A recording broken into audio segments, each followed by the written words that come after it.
இப்போ நம்ம மிளகா பஜ்ஜி தான் பண்ண போறேங்க. அதுக்கு நான் வந்து உப்பு தண்ணியில மிளகாயை கட் பண்ணி போட்டுனுக்கிறோம். 3 மிளகாக்கு இது நீங்க வேணா நீட்டமா கட் பண்ணிக்காங்க, உங்க விருப்பத்துக்கு ஏற்ற மாதிரி. நான் குடுசா கட் பண்ணிக்கிறோம். இது வந்து ஏன் உப்பு தண்ணியில போட்டு வைக்கிறேங்கன்னா, இது வந்து அப்பதான் காரம் சாப்பிட்றதுக்குள்ள சுரின்னு காரம் வராது. ஏன்னா சாப்பிட்றதுக்குள்ள காரமா இருக்கும். நீங்க வந்து காரசாரமா சாப்பிட்றவங்களா இருந்தா உப்பு தண்ணியில போடுறது வேணாம், நீங்க அப்படியே கூட நேரடியா கட் பண்ணி போட்டுக்கலாம். பாருங்க, இப்ப நான் வந்து 1 கப்பு கடலை மாவு ஜல்லடை பண்ணி எடுத்து வச்சுக்கிறோம். அதையும் நம்ம சேர்த்துக்கலாம். இப்ப வந்து வீட்டுல பண்ணிக்கிற சாம்பார் பொடி நான் வந்து 1.5 ஸ்பூன் சேர்த்திக்கிறோம். அது காரம் கம்மியாக்கிறதுனால 1.5 ஸ்பூன் சேர்த்திக்கிறோம்.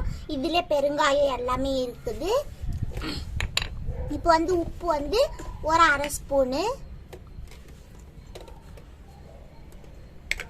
அதுக்கப்புறமா சோட்டா மாவு ஒரு 1/4 ஸ்பூனுக்குது.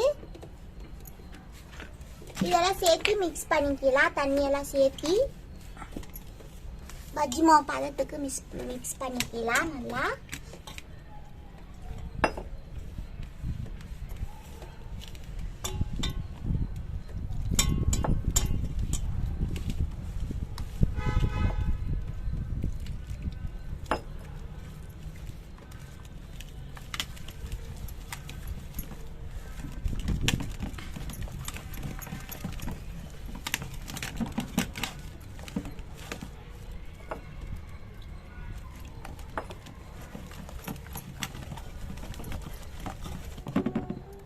பாருங்க, இவ்வளோ இருந்தால் போதும். நல்லா மிக்ஸ் பண்ணியாச்சு.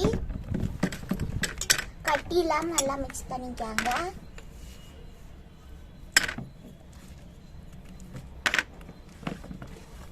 நம்ம அடுத்த சொல்றது பார்க்கலாம். பாருங்க, எண்ணெய் காஞ்சிருக்குது. இப்போ நம்ம இதில் டிப் பண்ணி இந்த மாதிரி நம்ம சேர்த்துக்கலாம்.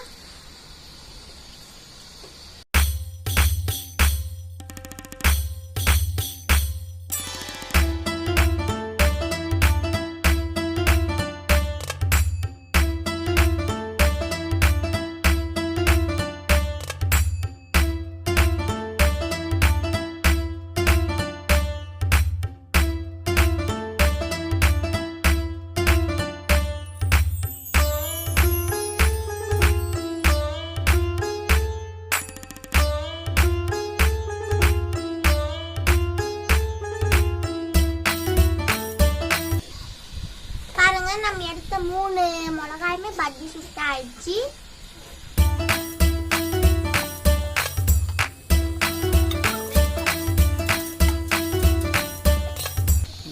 பாருங்க, நம்ம மிளகா பஜ்ஜி சூப்பராகவே நல்லாவே வந்துருக்குது. நீங்களும் இதே மாதிரி செஞ்சு பாருங்க. பிடிச்சிருந்தா சப்ஸ்கிரைப் பண்ணுங்க, கமெண்ட் பண்ணுங்க, ஷேர் பண்ணுங்க. உங்களிடமிருந்து விடைபெற்றுக் கொள்கிறேன். நன்றி, வணக்கம்.